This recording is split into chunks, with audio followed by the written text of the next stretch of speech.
मी आभार मानतो. आपण सर्व या सहलीच्या निमित्ताने आपण सर्व एकत्र आल्यानंतर आपण सर्वांनी आनंद व्यक्त म्हणजे आनंद साजरा केला आणि आनंद साजरा करण्यासाठी त्यासाठी आपल्याला सर्वांना एकजीव व्हावा लागतो. कारण आपण कोण कोणाच्या कुटुंबातले कोण कोणाच्या नात्यातले हे कोणालाच माहिती, परंतु आज आपण एकत्र जे आलो ते संपूर्ण मित्र, कोण माझी इथे ताई होती, कोण माझी बहीण होती, कोण माझी इथे वहिनी होती, कोण माझा भाऊ होता, असे भाऊ बंधू म्हणजे नातेवाईकांसारखे आपण राहिलो. कोण कोणाची ओळख नसताना आपण राहिलो आणि त्याचा संपूर्ण श्रेय जाते मला वाटतं शैलेश माळी आहे. आणि तुम्हाला माहिती असेल की आपण जे आज 10 दिवस एन्जॉयमेंट केली, मजा केली, म्हणजे सर्वजण हसत होते. माझ्या हातून पण काय कोणाचं चुकीचा बोललो असेल तर माझी क्षमा असावी. कारण कधीतरी आपण इथे एकत्र येत असतो आणि एन्जॉय करायचं असते.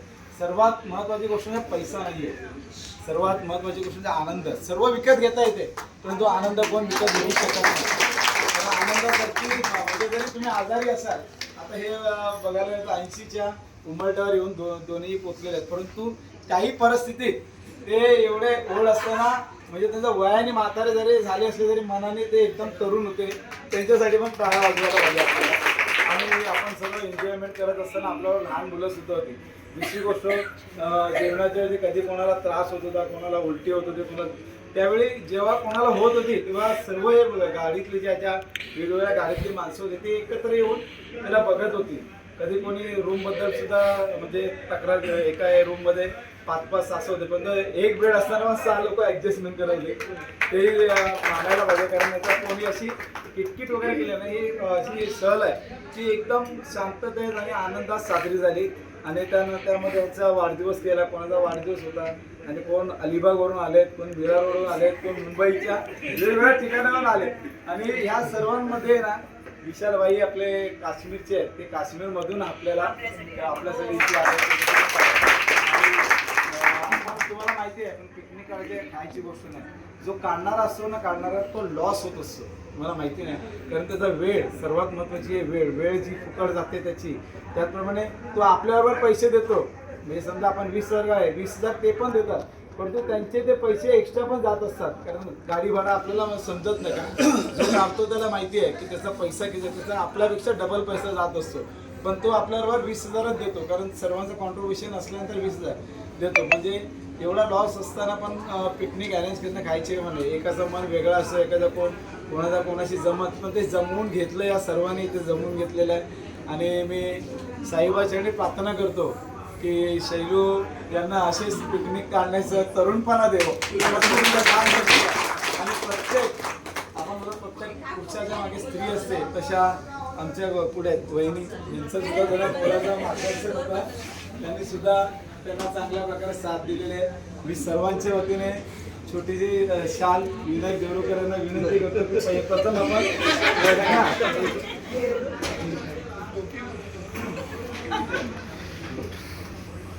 आपले विशाल भाईसाठी एकदम प्रेम से बोलो जय माता दी, सारे बोलो जय माता दी, मिलकर बोलो जय माता दी.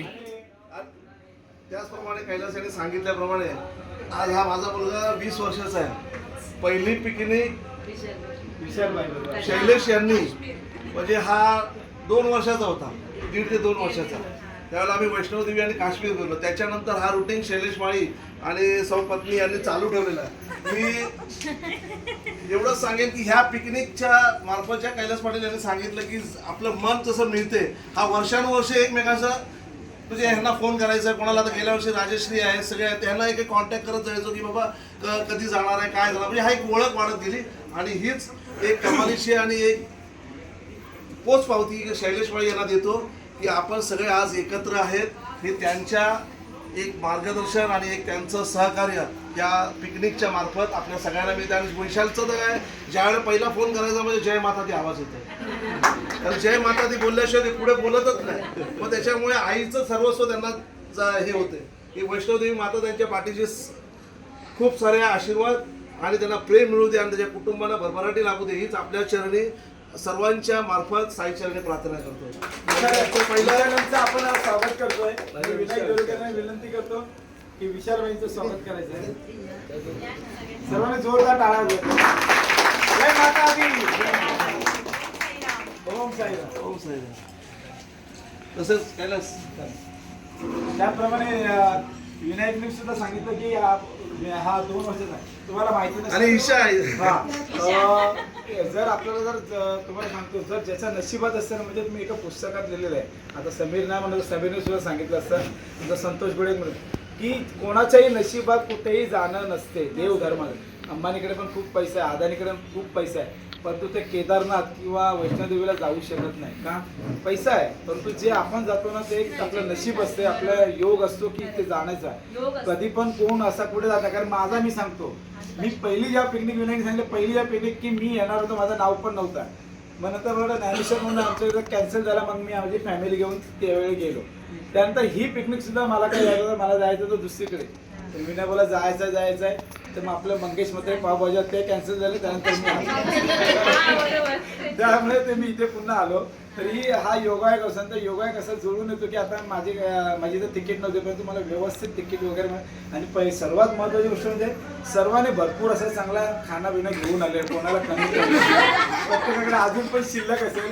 बहिणीने सुद्धा जवळची चटणी, बोंबीलची चटणी आणि ज्याने मला कोणी दिलेलं नाही त्याच्या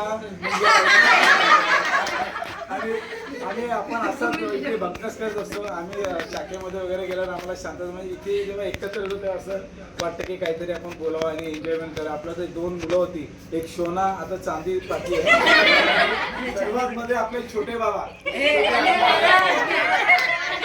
2 असे बियर प्यायला आहे आणि तो तर मी हे आपल्या छोटे आपले आहेत ना